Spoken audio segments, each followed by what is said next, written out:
Abundance of ideas and insights, helicopter view of things and processes, ability to avoid danger and foresee the outcome of the endeavours. This is the mind in the nutshell we will be trying to review today.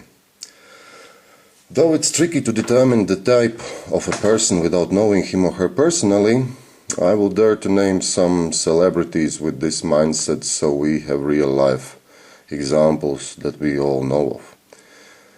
Here you go.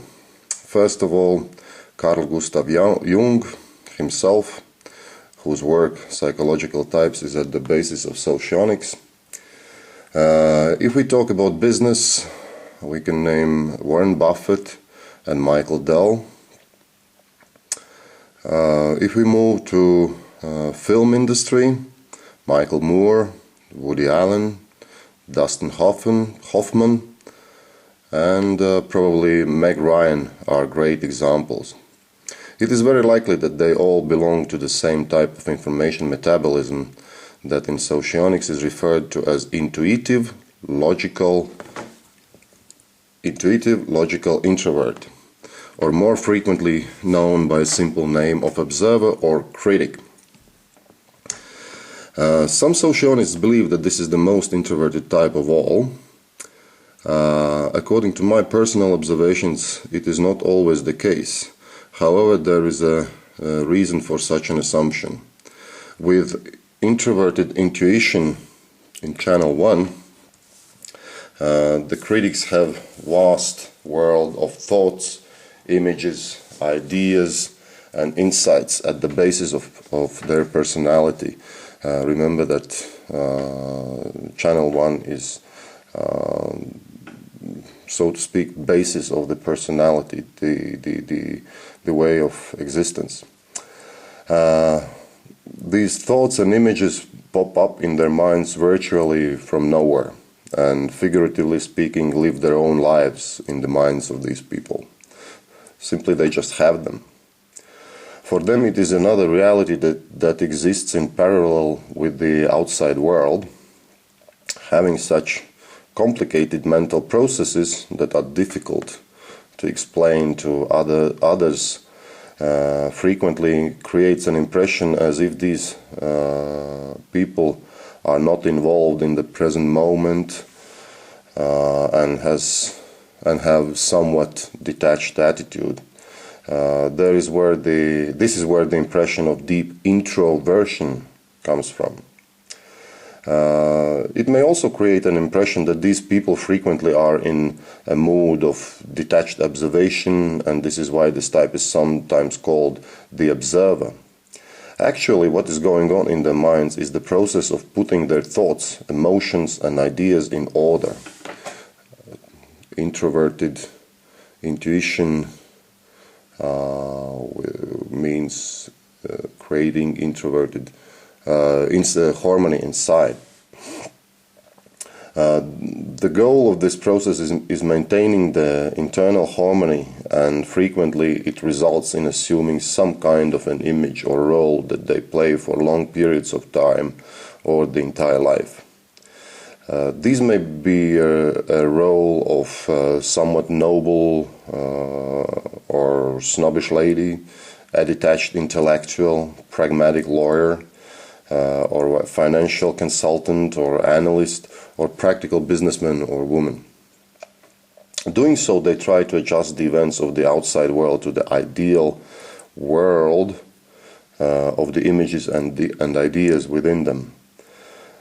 What is especially interesting is that if the events of the outside world don't fit into their world of ideas, their conclusion usually is that there is something wrong with the reality and not with their fairy tale world, so to speak. Rest assured that this is the case. If this is the case, they will provide you with hundreds of reasons why something is wrong. This is part of their thinking process.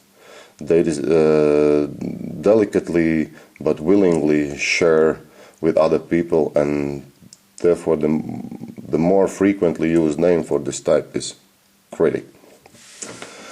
So we have come to the channel 2,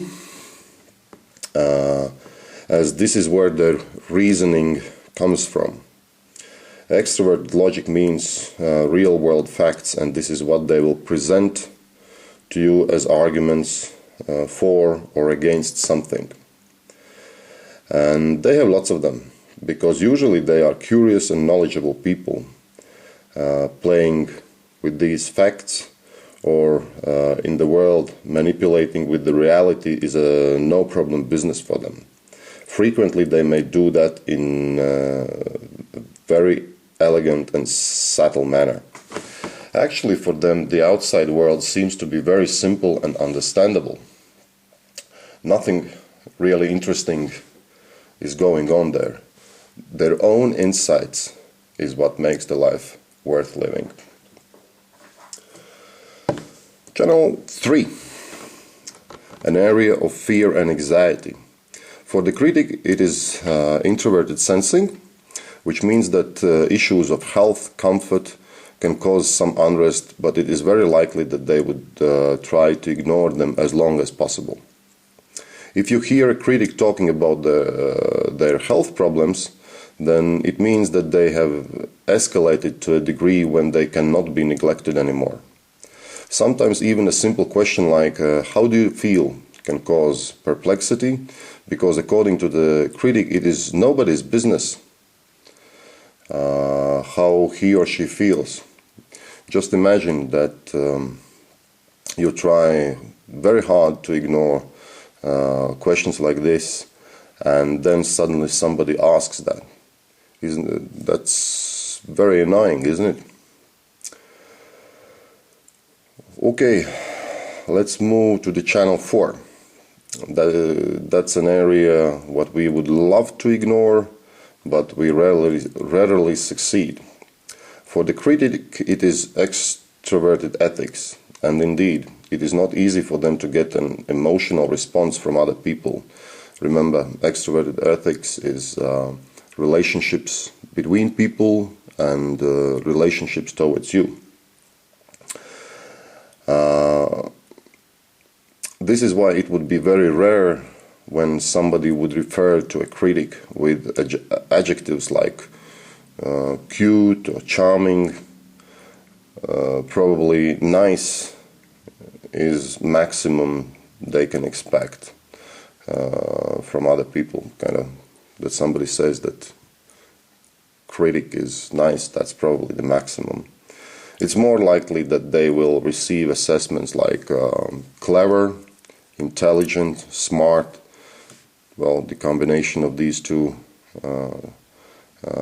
functions in first two channels is what makes smart, clever, and intelligent. Now, channel number 5, area of suggestion, or place where they feel good. Extroverted sensing means that most likely they would love to be at a place where there is power, money, and probably glamour. And indeed, you will frequently meet these people among the establishment or in the corporate world. And even if they are not directly involved, they love to be near the place where big decisions are made and where money rules the world. This is where these people really flourish and reveal their true potential, so to speak. Channel number 6, area of self-esteem. Well, this is an interesting one. As confusing as it may sound, the critic's self-esteem greatly depends on their right attitude towards other people. They feel bad if their attitude towards somebody is not good enough, and they feel great if they have managed to demonstrate a good and positive attitude towards other people. And indeed, look at Warren Buffett. He has donated an enormous wealth to charity, and I bet that unlike other billionaires who did it under public pressure, he feels great about it.